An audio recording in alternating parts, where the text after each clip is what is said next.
Nice suit, Nick Mitchell. I try. You must be talking about something important today. We have a level of import that I have not yet reached, I think, during these little get-togethers that we've been having. Tete-a-tetes. Indeed. Yes. Looks like Uncle Tom's Cabin. I went to the theater. You did. Saw Uncle Tom's Cabin for Very the good. first time in my life. Well, yeah, because we had on the show a couple weeks ago Jason Jacobs, who with Tomei Cousin adapted this for the stage here at Point Park University's Conservatory Theater Company. So, yeah, how was your experience? Their byline is so telling. The most popular play that you've never seen. Yeah. The most popular American play. I was floored that I hadn't seen it before.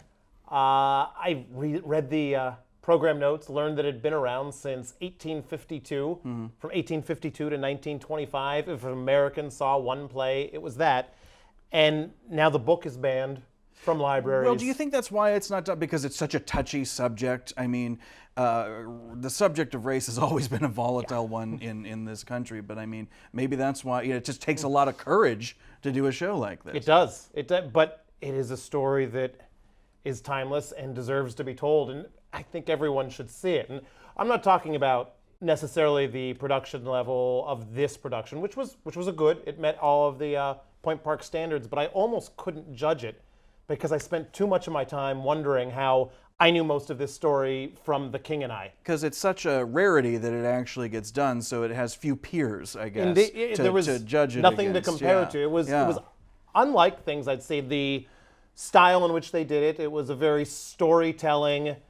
Actors were on stage. Doug Levine composed music for it. Yeah. There was some instrumentals. It was a play with some music.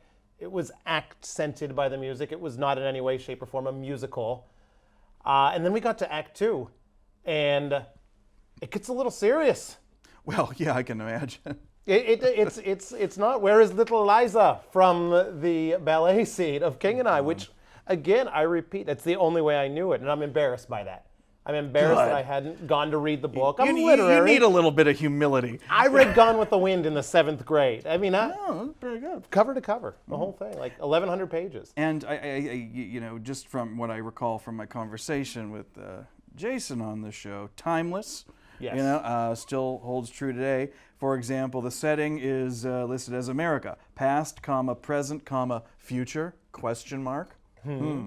Yeah.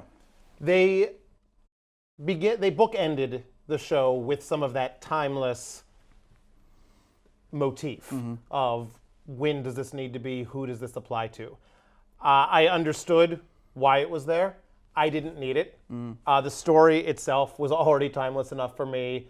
The history lesson and the realization that in certain areas of our culture these days, we're not that far removed from that same level of us versus them, and I hate to get so heady. I mean, the lighting was fabulous. It's a heavy show, man. Lighting. It's a heavy show. I mean, look, you got an angel wing poking out of chains. You know, you're not going to be laughing through the whole thing, I guess. But, and I hesitate to point out anyone in the cast because it was such an ensemble, and that's not a cop-out to say that everybody was fine. No, that is a compliment to. It really worked together as a cohesive ensemble.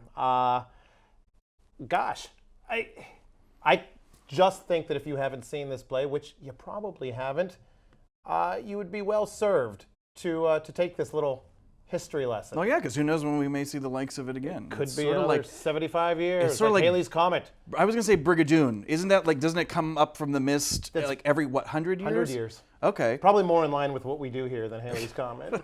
Get a music theater reference in there. A little. Was it Lerner and Loewe? Oh, probably not my favorite. Wow. But yeah, it comes. So we have to see it once. You never know when this story may rise from the mist again, to be told in such a eloquent way. So again, that is Uncle Tom's Cabin, which is at the Pittsburgh Playhouse through April 16th. Yes, indeed. In the year 2017. In the Richard Rao Theater, a very intimate setting, very up close and personal. Indeed. We'll look forward to seeing it. Absolutely. Thank you. Thanks for having me. Yeah. Back to laughs next week. Back to laughs.